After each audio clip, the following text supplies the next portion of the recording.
On peace and security, I wish to recall that the treaty for the establishment of the East African Community and its protocols commits all partner states to the promotion of peace, security, stability, and good neighborliness. We want to reiterate Kenya's steadfast commitment to peace and stability in the region, both in word and deed. I wish to further reiterate the importance of peace, security, and political stability for economic development and the welfare of all East African community citizens. We welcome proposals to strengthen the peace and security architecture for the East African region. I wish to reiterate Kenya's commitment and eagerness so that we can participate fully with our brothers and sisters to make far-reaching recommendations to enhance the integration process. I want to underscore our resolve right from the inception of the East African community to enhance integration, and this is born out of Kenya's belief that integration is an engine for accelerated development of all partner states. I wish to laud the three common protocols, namely the Customs Union Protocol, the Common Market Protocol, and the Monetary Union Protocol, as the engines of economic development for the East African community. These protocols have served to enhance intra-East African community trade, and there is tremendous scope for growth. I also want to put a spotlight on the protocols in the areas of peace and security and defense, as well as enhanced security cooperation witnessed in the region in the recent past as the drivers for a secure and stable East African community region. I further want to express Kenya's belief that cooperation in multiple areas, as envisaged by the East African Treaty, is for the common benefit of all partner states, and indeed Kenya has benefited from the common approach as have all other partner states. The demographic configuration of the continent is now speaking very loudly, extremely loudly.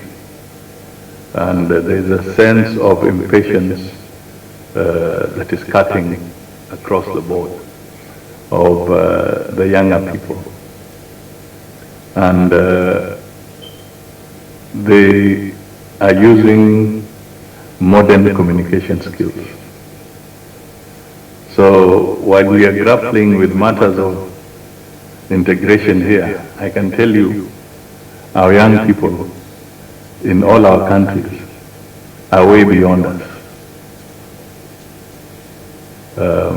In Kenya, we have seen an experience where, although the Constitution allows for people to express themselves, but we were able to see a situation where the mobilization was just through technology. Through technology. No meetings on the ground, but it is just technology. Those who are within Kenya and those who are in the diaspora. And they were able to put us on a wake-up call, if I may call it that, that they want certain things done very quickly. We can no longer do business as usual as governments. We have to wake up to certain realities. So I'll be sharing a bit of this later with yourselves.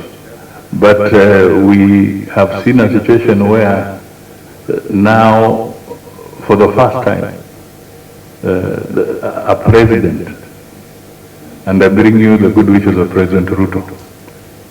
A president is conversing with his citizens through the space X. And when we looked at the numbers, 3 million people had tuned in. There were 168,000 interactions, and there were about 900,000 views. Now, for those of us who are politicians here, how many rallies would you do to be able to reach those kind of people? So the message I'm putting across is that it's a race against time, and we really need to pull together so that we can provide opportunities for this new demographic that now constitutes 70% of Africa's population. I also wish to just take this opportunity to enjoin the previous speakers in taking good recognition of our latest member, Somalia. We welcome you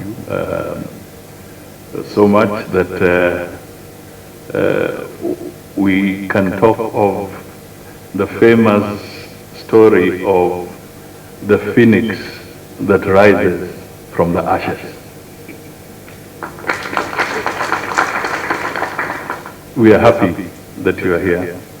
I also want to commend the DRC for also coming forward. They presented their instruments in July 2022, and we look forward to working very, very closely with them as we go forward. This ministerial retreat is scheduled to consider two principal agenda items: the state of peace, security, and partner-state relations, and the state of integration process.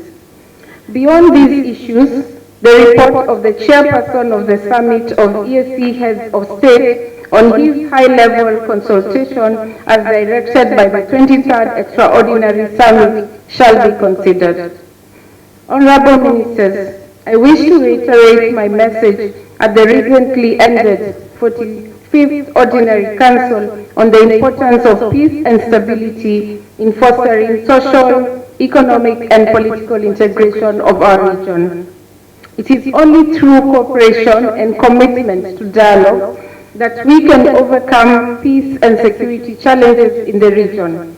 Let us work together to strengthen our security mechanisms, promote conflict resolution, and foster a culture of peace within the community. The objective of this retreat really is to make our families stronger, is to make EAC functions better. Tanzania, as a founding partner, is committed to the success of the East African community. We have been directed by our leaders to meet here in Zanzibar for this retreat. We have a very serious mandate and very serious business to conduct in the next 3 days. As you all know, our community is a political, economic, social and security project for our countries. It has to succeed because unity is our strength. We have seen in the past when we attempted to have this unity and it collapsed. The cost of the collapse of earlier community is still felt today. We cannot make that mistake again. It's in that spirit that our leaders, when they're vigilant in ensuring that we do not repeat the mistake.